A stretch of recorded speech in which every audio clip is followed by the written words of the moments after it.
오늘은 결론 말씀을 다시 강조하며 시작을 하겠습니다. 오라 내가 너희를 쉬게 하리라. 속죄와 구원, 쉼, 그리고 충전의 복이죠. 그리고 충전되어진 사람들, 구원받은 사람들은 가라 내가 너희와 항상 함께 있으리라, 이 말씀을 믿어요. 이 말씀을 어떻게 한다고요? 믿어요. 그리고 믿기 때문에 이 말씀에 순종을 하게 되어집니다. 그렇기 때문에 결론은 그겁니다. 가라 내가 너희와 항상 함께 있으리라, 이 약속을 믿지 않으면, 이 약속에 대해서 순종을 나타내지 않으면 누구도 내 집, 누구도 내 교회, 누구도 내 동네, 누구도 내 나라에서 한 걸음도 벗어날 수가 없다, 그 얘기예요. 이 하나님의 말씀을 믿지 않으면, 그리고 따르고 순종하려는 마음이 없으면 누구라도 돈 1,000원, 돈 10,000원도 못 쓰고 않습니다. 그러나 이것이 믿어지는 사람들은 놀랍게도 시간과 돈과 재능과 자기의 삶을 하나님의 영광을 위해서 사용한다는 것이죠. 그것이 낭비도 아니고 손해보는 것도 아니고 미련한 짓이 아니라는 것을 분명히 믿기 때문이죠. 투자를 한다는 것은 내게 돌아올 유익과 보상이 있다는 것을 확실하게 믿기 때문이죠. 손해보는데 내게 유익이 없는데 던지는 사람은 아무도 없지요. 자, 그래서 오늘 표에 한 번이면서 마지막 말씀이에요. 가라 내가 너희와 항상 함께 있으리라. 이 말씀을 사람들은 이렇게 표현합니다. 이것을 지상대명령, 시작, 지상대명령이라 그래요. 가장 높은 위를 갖다가 지상이라 그래요. 가장 중요한 명령, 가장 상위에 있는 명령, 절대적으로 복종할 위대한 명령, 누구나 따라야 할 명령, 조건이 없는 무조건적인 명령, 보편적이고 타당성이 있는 도덕적 명령, 이것을 한 글자로 모으게 되면은 정언적 명령, 시작. 그래서 이 마태복음 28장 16절 이하 마지막 말씀을 예수님의 정언적 명령이라 그래요. 정언이라고 하는 말은요, 말을 할 때 만일, 이런 만일이라는 게 안 들어가요. 혹은 이런 게 안 들어가요. 만일이나 혹은 이런 따위의 조건을 붙이지 않고 확정하여 말한다. 뭐라고요? 확정하여 말하는 것 갖다가 정언이라고 그래요. 그래서 명령을 말할 때 정언적 명령, 이거는 확정해서 말하기 때문에 엄청난 권위가 있는 거예요. 그래서 이 말씀을 순종하지 않을 수가 없는 거예요. 이 정언적 명령에 예수님이 그래서 오라 하면 오는 것이고 가라 하면 가는 것, 이걸 갖다가 무슨 명령? 정언적 명령이라요.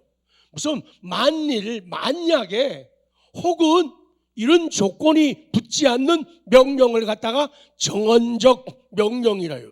그래서 아까 이 말씀을, 예수님의 말씀을, 지상대명령을 정언적 명령으로 믿는 사람들은 삶의 변화가 생기는 거예요. 믿으니까 하는 거예요. 뭐라고요? 믿으니까 가는 거예요. 믿으니까 내는 거예요. 그러나 안 믿어지면은 계산기를 때리고 주판을 튕길 수밖에 없는 거예요. 그거를 넘어서는 것이 사랑이고, 그것이 믿음이고, 그것이 신앙 고백의 표현이 된다, 그 말씀이거든요. 오늘 지상 대명령은 예수님께서 승천하시기 전 제자들을 향해 내리신 명령입니다. 마치 이 말씀은 유언과도 같아요. 유언과도 같은 어마어마한 의미를 가집니다. 부활하신 우리 주님이 제자들을 만나서 갈릴리의 한 산에서 하신 놀라운 명령이에요. 그래서 가장 큰 명령이 되고 가장 중요한 말씀이죠. 말을 잘 듣는가 안 듣는가 평상시도 그렇지만은 마치 유언과 같은 다시는 더 들을 수 없는 명령, 가장 상위에 있는 명령을 들을 때, 명령을 받을 때 어떤 자세로 반응하는가, 이걸 보아서 그 사람의 인간 됨됨이, 그 사람의 신앙 성격을 알 수가 있다 그 말이에요. 가장 소중한 명령, 정언적 명령임에도 불구하고 못 들은 척 한다든지 안 들은 척 한다든지 주미주미 한다든지 그러면은 그 속 사람을 의심할 수밖에 없다 그 말씀이죠. 자, 니은으로 갑니다. 구체적 지상 대명령. 자, 그래서 오늘 본문에서 예수님의 정언적 명령, 첫 번째는 뭔가 하면 모든 민족을 제자로 삼으라. 자, 19절. 자, 큰 믿음으로 시작. 그러므로 너희는 가서 모든 민족을 제자로 삼아. 아멘. 너희는 가서 모든 민족을 제자로 삼으라. 제자로 만들어라. 메이크. 제자로 만들어라. 예수님께서 모든 민족들을 제자로 삼으라고 말씀하신 것은 예수님의 십자가 죽음을 통하여 더 이상 이제는 선민이라고 생각하는 유대인들과 그리고 이방인들 사이에 경계가 사라졌다는 거예요. 전에는 경계를 만들어 놓고 이 유대인들은 선민 사상을 가지고 다른 이방 나라 사람들은 얼마나 천하게, 얼마나 가볍게 생각했는지 몰라요. 그런데 예수님은 모든 민족이에요. 모든 나라, all nations, 모든 민족을 제자로 삼으라. 그러니까 이제부터는 유대인 따로 없다. 네, 이제부터는 유대인 따로 없다. 이방인 따로 없다. 이제는 모든 민족이라는 거예요. 모든 민족이 복음 앞에서 하나가 되는 일. 이것이 예수님이 내리신 정언적 명령이다 그 말씀이에요. 예수님의 십자가의 죽으심은 유대인만을 위한 것이 아니라 예수님의 대속의 죽으심을 믿는 모든 민족, 모든 나라, 모든 사람들을 위한 것이다. 복음을 전하는 대상을 우리가 선정하는 게 아니에요. 우리가 만나는 모든 사람들이 복음 전파의 대상이 된다. 그리고 그들에게 복음을 단순히 전하는 것뿐 아니라 그들을 제자로 만들라는 거예요. 제가 한평생 동안에 제자라고 하는 용어를 굉장히 강조를 많이 했어요. 제자라고 하는 말은요, 닮는다, 모방한다, 학습한다, 배운다 그런 말이거든요. 그러니까 예수님을 닮고 모방하고 학습하고 배우는 사람이 제자라는 거예요. 참된 제자란 예수님을 철저하게 바르게 모방하고 바르게 배우고 바르게 학습하고 바르게 따르는 사람들, 이 사람들이 제자라는 거예요. 그러니까 사람들을, 내 자녀들도 우리 주변 사람들도 내 제자로 만들라는 거예요. 보면은 요리 보아도 조리 보아도 예수님 닮았다 이런 느낌이 나도록 만들라는 거예요. 내 아들도, 내 딸도, 내 손자도, 내 손녀도 요리 보아도 예수님 닮았고, 같이 좀 가요. 조리 보아도 예수님 닮았다 그런 소리 나오도록 가르치라는 거예요. 그렇게 만들라는 거예요. 그것이 예수님이 하늘로 승천하시면서 이 땅의 모든 백성들, 모든 제자들에게 주신 정언적 확실한 명령이 바로 그거라 그 말씀이에요. B, 두 번째, 아버지와 아들과 성령의 이름으로 세례를 베풀라. 크게 하고 싶을 거예요. 다 느껴져요. 19절 시작. 그러므로 너희는 가서 모든 민족을 제자로 삼아 아버지와 아들과 성령의 이름으로 세례를 베풀고 아멘. 우리가 믿는 하나님은 삼위일체의 하나님이다. 이건 신비예요. 우리 인생들이 하나님을 안다 하지만은 몰라요. 그리고 하나님의 삼위일체에 대해서도 우리는 잘 몰라요. 하나님이라고 하는 것은 우리가 인지의 대상이 아니에요. 하나님은 믿음의 대상이에요. 그래서 그 믿음이라고 하는 신기한 일들, 믿음이라는 신기한 사건을 통해서 우리를 구원하시고 삶을 인도하신다는, 그래서 믿는 거예요. 세례를 준다는 것은 죄사함을 받고 교회 공동체의 일원으로까지 세우라는 거예요. 세례를 주는 사람의 이름이 아니에요. 삼위일체 하나님의 성부와 성자와 성령의 이름으로 세례를 주라는 거예요. 사람들을 단순히 일회성으로 교회에 데리고 오는 게 아니라 그 사람을 세례교인 만들라는 거예요. 세례교인 만든다는 것은 원리적으로 자기의 죄를 고백하고 인정하는 거예요. 그러니까 우리의 기도 속에서, 뭐 속에서? 찬송 속에서, 삶 속에, 고백 속에서 언제나 이 죄에 대한 의식이 있어야 돼요. 그러니까 뭐 할 때요? 노래 잘하려고 하면 안 돼요.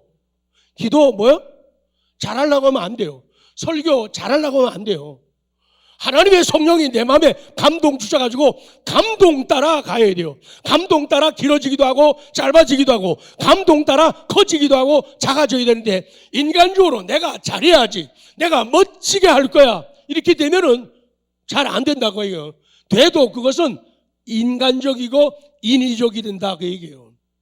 그래서 세례교인 만든 것은 자기의 죄를 고백하고 인정하는 거예요. 그리고 믿음을 가지는 거예요. 그래서 성령께서 오셔가지고 내 마음속에 죄를 용서하시고 믿음을 주시는 거예요. 그 믿는 것, 신앙을 가지는 걸 봐가지고 이 사람이 무슨 세례 받았다? 성령 세례 받았구나. 그래서 교회에서 성령 세례 받았기 때문에 물 세례를 주는 거예요. 그렇기 때문에 세례교인 만든다는 것은 그냥 교회에 나오기 때문에 되어지고 만들어지는 그런 과정이 아니라는 거예요. 세례교인을 만든다는 것은 신앙 공동체의 일원으로까지 그들을 돌보고 책임을 지라는 거예요. 죽었던 불쌍한 한 영혼을 세례를 받게 하고 교회 공동체의 일원이 될 때까지 그들을 돌보아주고 그들을 양육하라. 이것이 예수님의 정언적 명령이라는 거예요.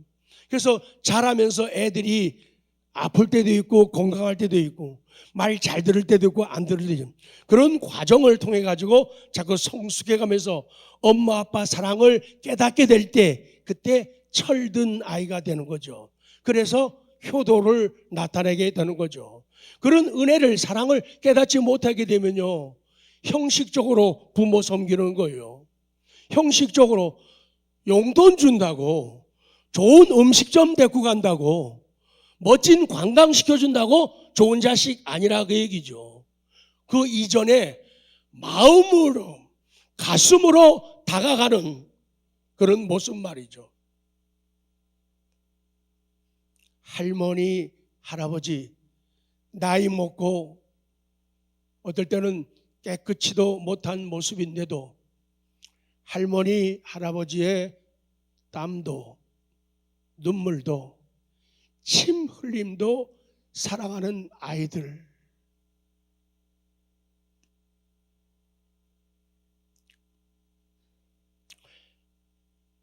세 번째입니다. 예수님의 지상 대명령, 정언적 명령. 내가 너희에게 분부한 모든 것을 가르쳐 지키게 하라. 20절 더 강력하게 시작. 내가 너희에게 분부한 모든 것을 가르쳐 지키게 하라. 아멘. 모든 것을 예수님께서 가르쳐 주신 모든 말씀과 모든 계명들을 가르치고 지킬 수 있도록 교육하라는 거예요. 예수님께서 가르쳐 주신 모든 계명은 두 가지로 정리가 되죠. 위로는 하나님 사랑하는 것이고 아래로는 이웃을 사랑하는 것이죠. 이것이 율법의 대강령이라고 말씀하는 거죠. 그래서 하나님 사랑하게 되면은 이웃사랑 쉽다요. 하나님 사랑하면 옆사람 사랑하는 거 쉬워요. 쉬워요. 하나님 사랑하게 되면은 사람들 관심 가지고 애정을 베풀고 함께 울어주고 함께 웃어주는 거 쉬워요. 그러나 이 사랑이 이해가 안 되고 믿어지지 않게 되면은 이웃사랑은 껄끄러운 사랑이에요. 조건적인 사랑이 되죠. 네가 나한테 잘하면 내가 잘해줄 거야. 근데 네가 나한테 잘 못하잖아. 그러므로 나는 네를 사랑할 수 없다. 이렇게 되는 거예요. 그래서 예수님의 그 말씀, 명령, 모든 것 속에는 하나님 사랑과 이웃 사랑이 포함돼요.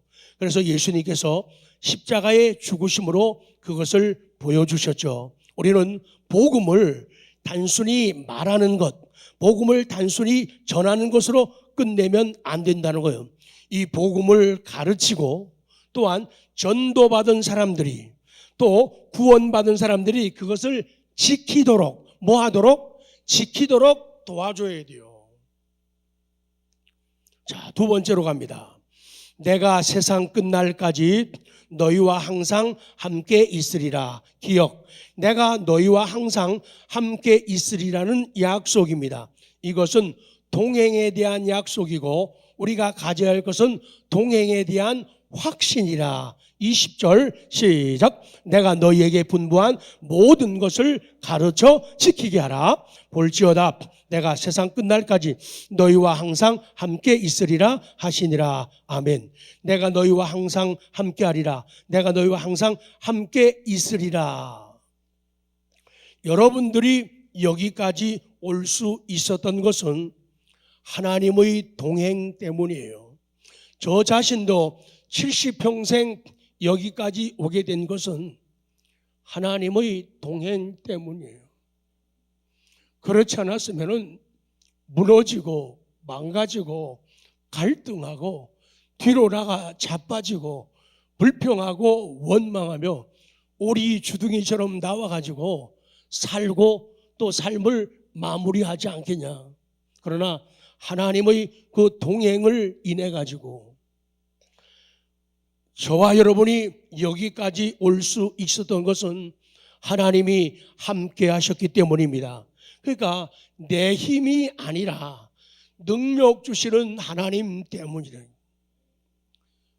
저같이 속 좁은 사람이, 여러분같이 속 좁은 사람이 어떻게 남을 사랑해요? 못해요. 그렇지 않아요? 안 봐도 우리 다 알잖아요. 이 속 좁은 인간이 어떻게 힘들게 하고 어렵게 하고 불편해하는데 그걸 참아주고 이해하고 덮어주고 감사하고 웃으면서 살아갈 수 있어요. 내 힘이 아니에요. 내 힘이라면, 내 속이라면 절대로 못해요. 싸우고 끝장내지.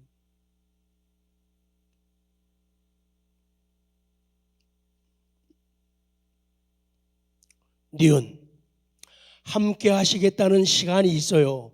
함께 하시겠다는 시간은 세상 끝날까지다. 볼지어다 내가 세상 끝날까지.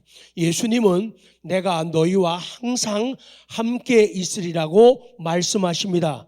언제까지 항상 함께 하신다고요? 세상 끝날까지요. 이 지상대명령, 정언적 명령을 완수할 때까지 함께 하시겠다는 거예요. 그러니까 아직은 더 계속 함께 하실 거예요. 옆에 분들에게 좀 복 좀 나눠줘요. 하나님께서 함께 하시겠답니다. 시땅. 절대로 기죽지 말라고 얘기해줘요. 기죽지 마요. 겁먹지 마요. 시작. 절대로 겁먹고 기죽지 말. 아직은 살아날 동안에 하나님이 함께 해주겠다는 거예요. 아직은 더 살아야 되거든요. 아직은 더 일해야 되거든요. 그 기간까지도 하나님이 함께 해주겠다는 거예요. 와우! 이거예요. 이런 약속을 듣게 되면, 이 약속을 보게 되면은, 이 약속을 써내려가게 되면은 우리 가슴은 성령으로 충만해져요. 마음이 은혜로, 믿음으로, 성령 충만으로 빵빵해진단 말이죠. 빵빵해지면은 남한테 빵 사줄 수 있어요. 근데 빵빵하지 못하면 매일 다오 기분이 그런단 말이죠.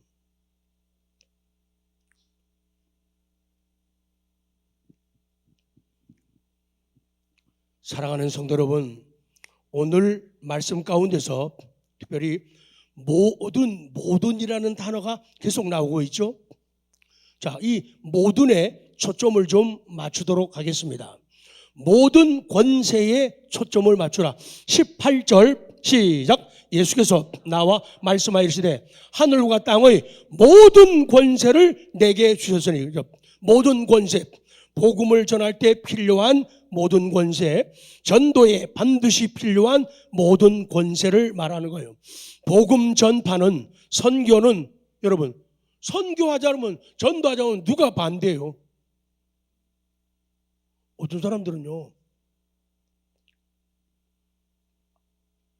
나하고 코드가 다른데 나는 싫다. 사람들이 와서, 어떤 사람들이 예수님의 이름으로 복음을 전하는데 우리하고 같이 안 하는 사람들이 어떤, 예수님이 냅둬, 나도 잘하는 거야, 그렇게 말씀해요. 근데 되게 원리적으로 보면은 누가 복음 전파를, 선교를 싫어하고 반대하느냐? 세상이 반대하는 거예요. 믿는 사람들은 반대할 수가 없죠. 정언적 명령인데요, 지상대 명령인데요, 하나님 사랑한다면서 이거는 반대할 일이 아니에요. 구경하는 거 다 부끄러운 일들이에요. 그래서 영혼이 구원받는 것을, 영혼이 주님의 자녀가 되는 것을 세상과 마귀는 극렬히 반대해요. 그럼에도 우리가 견디고, 그럼에도 우리가 전하고 이기는 것은 하나님께서 하늘과 땅의 권세를 우리에게 주셨기 때문이죠. 그렇습니다. 전도, 선교, 우리의 삶은 내 힘이 아니라 하늘의 힘으로, 하늘의 권세로 하는 것이다, 그 얘기예요. 그래서 설교하는 것도, 전도도, 선교도, 또 찬송하는 것도, 기도하는 것도요, 하나님의 힘으로 해야 돼요. 성령의 감동이 있어가지고 하라는 거예요. 안 그러면은 나만 만족스러워. 왜? 내가 되게 잘한 것 같아. 근데 잘하지 않았거든요. 왜? 성령의 감동에 의해서 모든 것이 진행되어 있는. 그 다음 두 번째는 모든 민족에 초점을 맞춰야 돼. 19절 시작. 그러므로 너희는 가서 모든 민족을 제자로. 자, 아멘. 모든 민족을, 만나기 싫은 사람도 혹은 꺼려지는 어떤 곳이라도 가라. 저기는 나한테는 안 맞는 곳인데요, 그럼에도 불구하고 가야 할 곳이라면 가라는 거예요. 해야 할 일이라면 하라, 그 말씀이에요. 그 다음에 분부한 모든 것에 초점을 맞춘 20절 시작. 내가 너희에게 분부한 모든 것을 가르쳐 지키게 하라. 아멘. 그 모든 것이 뭐예요? 모든 것이 주님이 분부하신 모든 것에 초점을, 분부하신 모든 것은 가르치고 지키게 할 모든 것, 내가 가르칠 것, 또 내가 지키라고 말할 것, 이것이 모든 것이다. 마지막에 항상, 동행, 여기에 초점을 맞추라. 28장 20절 시작. 내가 너희에게 분부한 모든 것을 가르쳐 지키게 하라. 볼지어다 내가 세상 끝날까지 너희와 항상 함께 있으리라 하시는. 그래요. 항상 그 다음에 함께 있으리라. 함께 있으리라. 그래서 항상이라고 하는 말, 동행이라고 하는 말, 그리고 항상이니까, 항상 동행하니까 모든 날이죠. 그 모든 시간이죠. 그것은 지상 대명령의 순종자를 위한 것이고 전도자를 위한 것이다.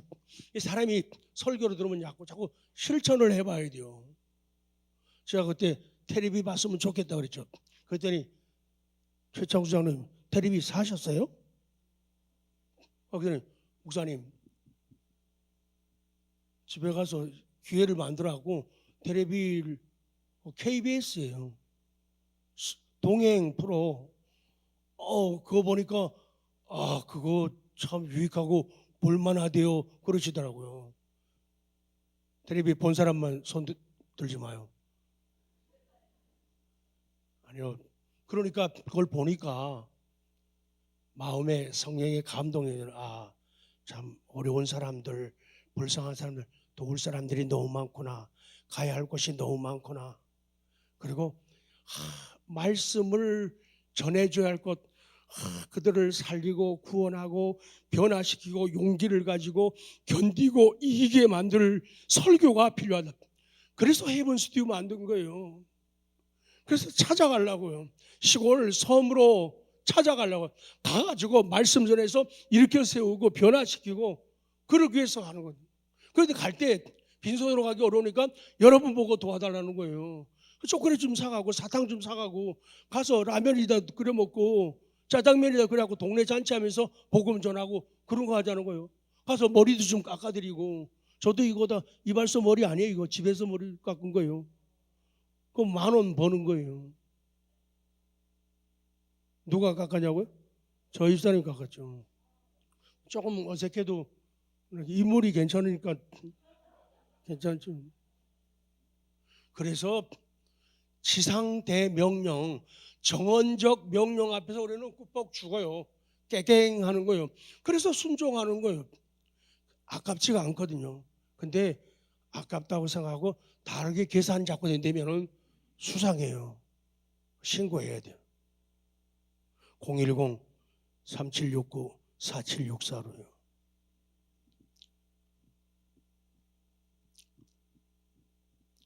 결론입니다. 나는 누구인가? 내가 누구인가를 알면은 하나님이 보입니다. 그리고 불쌍한 영혼들이 보이는 거예요. 디모데후서 오후 시간에 계속 설교하면서 나 지태영이는 선포자, 헤럴드다 그랬죠. 헤럴드. 그리고 나는 보냄을 받는 사도, 어퍼슬이다. 사도다. 그리고 나는 복음을 가르치는 교사, 티처다. 선생이다. 그걸로 나는 부름을 받았다. 이 진리를 깨닫지 못하면 누구도 교회 밖으로 한 걸음도 못 나가요. 매일 자기 거 하느라고 코 빠져요. 매일 그거만 하다가 매일 그러다가 뭐 친다고요? 종쳐요. 그런 인생은 뭐 친다고요? 초친다니까요.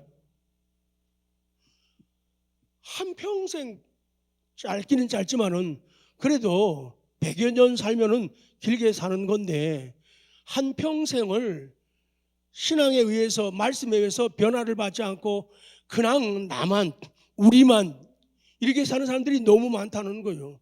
그런데 말씀을 받게 되면 말씀 붙잡으면 오늘 정언적 명령 지상 대명령이 보니까 설교 들으면서 성경 펼치면서 성경 말씀이 이렇게 막 고딕으로 막 크게 보이네. 와 크게 보이네.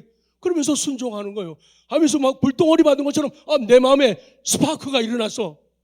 그러면서 사람이 변하게 되는 거예요. 근데 그냥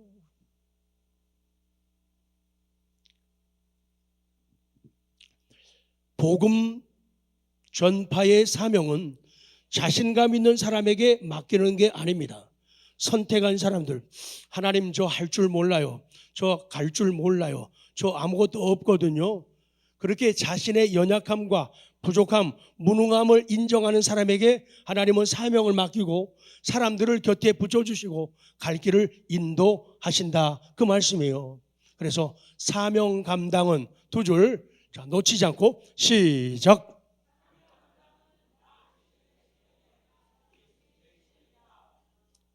그렇게 빨리 읽으시면 제가 물을 삼키지를 못하겠네요. 사명 감당은 나의 실력이 아니라 예수님의 실력이라는 것.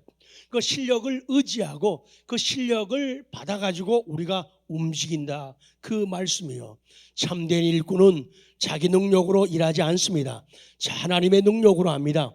자기의 능력으로 살지 않습니다. 하나님의 능력으로 삽니다. 내가 왜 기도하냐고요? 내가 할 수 없으니까 기도하는 거죠. 내가 왜 기도하냐고요? 왜 목이 터져라고 기도하고, 왜 밤을 새워가며 기도하고, 이런 새벽에도 왜 기도하느냐? 내 힘으로 안 되기 때문이에요.